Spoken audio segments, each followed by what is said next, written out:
Let's go ahead and get started with round one. To be honest, this kind of an easy round. As you can see, Canelo starts off by using his feet. He's using his athleticism. Very, very smart. I think this was maybe his first fight at 160, so don't want to really stay in the pocket at first. And this fight really made me remember how good Canelo head movement was. Triple G couldn't hit nothing in the first round because of Canelo's head movement. It really wasn't that much of an activity round from either guy, but I feel like Canelo won the exchanges. Triple G clearly missed a lot, so I gave that round to Canelo. On to round two. It's kind of the same thing as far as action, but Canelo decides to actually stay in the pocket and throw this time. So he switches it up. He stays in the pocket, but he also uses his legs. And I just feel like he won the exchanges, even though his punches aren't flush, they are hitting something. As for Triple G, when he misses, it's a clear miss because of Canelo's head movement, as you can see right there. So once again, I gave the round to Canelo. So right now I have Canelo up 2-0.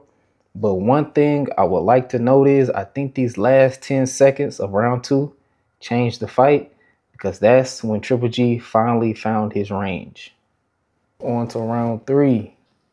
Like I said, those last 10 seconds of round two changed the fight because Triple G came out blazing.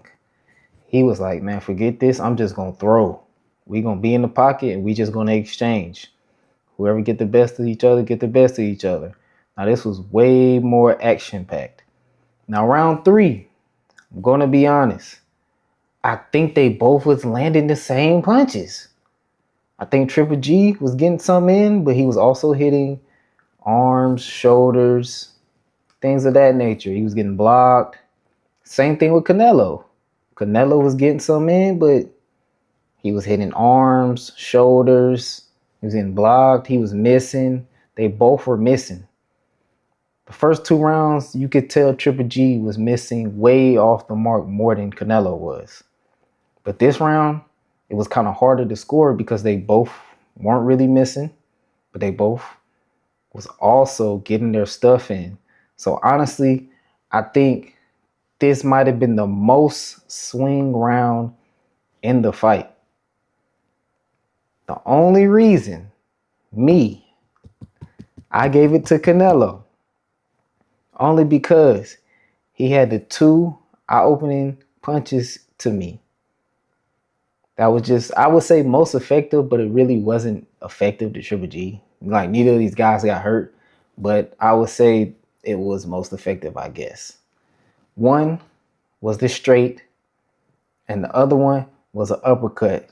Round four. Most of these middle rounds was kind of easy to score, simply because they just, in the round, you could tell which of the fighter won the round just easily. Like this round, round four, easy to score, man. Triple G was just way more active than Canelo. It seemed like Canelo just took the round off, and when he did throw, he wasn't landing. Sort of like in rounds 1 and 2, where Triple G was just missing completely because of Canelo's head movement. This round, Canelo was just missing completely. Not even because of Triple G's head movement, just because Triple G was just getting out of range when Canelo was throwing. So it just seemed like he took the round off, man. It was kind of easy to score. On to round 5. I think round 5 was literally just a continuation of round 4. But honestly, round 5 was even worse. Like, Triple G was just opposing his will onto Canelo. He started from the beginning of the bell all the way to the end of the bell. It was just, Canelo, I don't know if he was taking a round off, but he was just getting hit on. He was fighting spurts, but it just seemed like he was only fighting just to get Triple G off of him. And when he did fight in spurts, he wasn't landing anything of consequence. Like, this was like completely the easiest round to score. It was all Triple G. Once again, Canelo just chilling on the ropes. With him chilling on the ropes, he got hit with a big right hand. His fault, but hey, he got a good chin. He ate it. But I'm sure he felt it. But once again, this is Triple G round. On to round 7. Canelo tried to start using his feet again. He was just circling the ring basically the whole round. But this time it is not working. Like in round 1 and 2, it was working because Triple G didn't really have the range, but Triple G has his range. And it just seems like Canelo he's only throwing punches to keep Triple G off of him. So he's basically missing a lot of punches. And when Triple G throws, he's landing, even though sometimes he's not landing fully. It might be landing on shoulder, arm, it's getting blocked. He's still landing, scoring points. Every time Canelo stopped, Triple G was landing clean.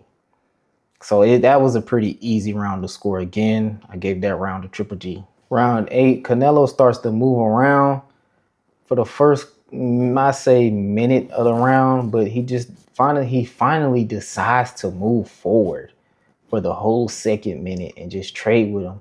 And as you can see, when he trades with him, he wins the exchanges simply because he's faster. So he just needs to sit in the pocket more to win more rounds, I would think. And I'm assuming that's what they told him in the corner. Well, I don't know. Even in this round where he would get cornered on the ropes, he would make Triple G miss and he'll counterpunch him, landing cleanly. And you can clearly see it. So I gave this one round to Canelo. Man, round 9, one of the best rounds of the fight. Canelo started off fast, and I mean fast, throwing combinations, hitting the body, hitting the head. But there's one punch that I feel like he didn't like that changed the whole round. Y'all know when Triple G threw that crazy hook that hit the top of the head? He didn't like that. And ever since that, it was just all Triple G. It was all Triple G. Canelo would throw back, but once again, it seems like he's only throwing to get Triple G off of him. Once again, he's staying on the ropes, not punching back. And when he does punch back, he's only throwing to get Triple G off of him. Now, he did land a huge overhand right to Triple G chin, but it really didn't do anything. Both of their chins are not weak, so they both got strong chins. But Triple G is basically doing all the work. He's landing, even when he's not landing clean. Once again, he's landing on shoulders and landing on the arms. He's pushing forward. Canelo only throwing to get Triple G off of him. And when he does throw, he's not really landing. This is a Triple G round. Clear Triple G round. Round 10, another good action-packed round. Canelo once again in the pocket for the first full minute. And he's winning the exchanges simply because he's faster than Triple G. Like, it makes sense to just stand in the pocket. But once again, Triple G throws that weird left hook that he has. It lands on Canelo's top of his head. And he just doesn't do nothing for the rest of the round. After that hook lands, he goes back to that boxing, moving his feet. And most of the time, he just on the ropes.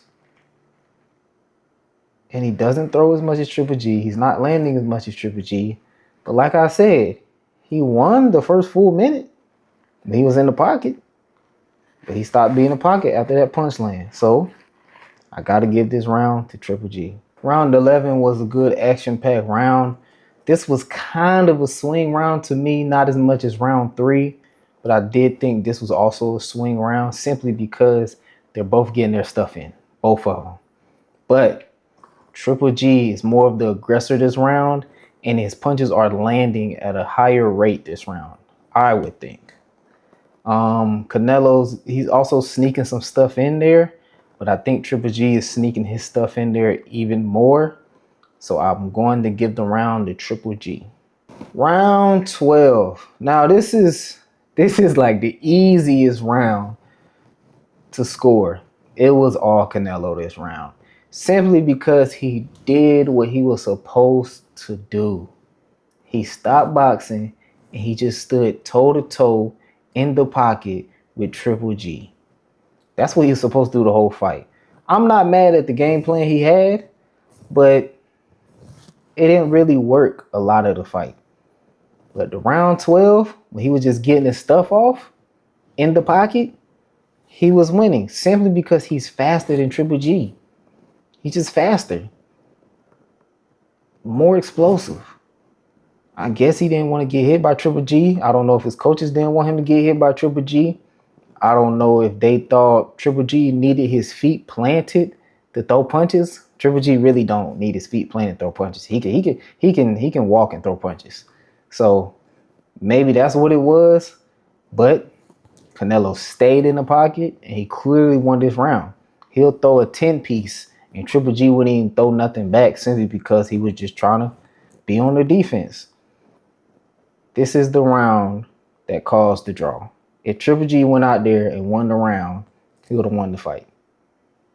But he didn't. This is also the round that caused the draw on my scorecard, because I gave this round to Canelo. So my official scorecard is 6-6, which would be 114-114. I do not think it was a robbery. This is officially a draw.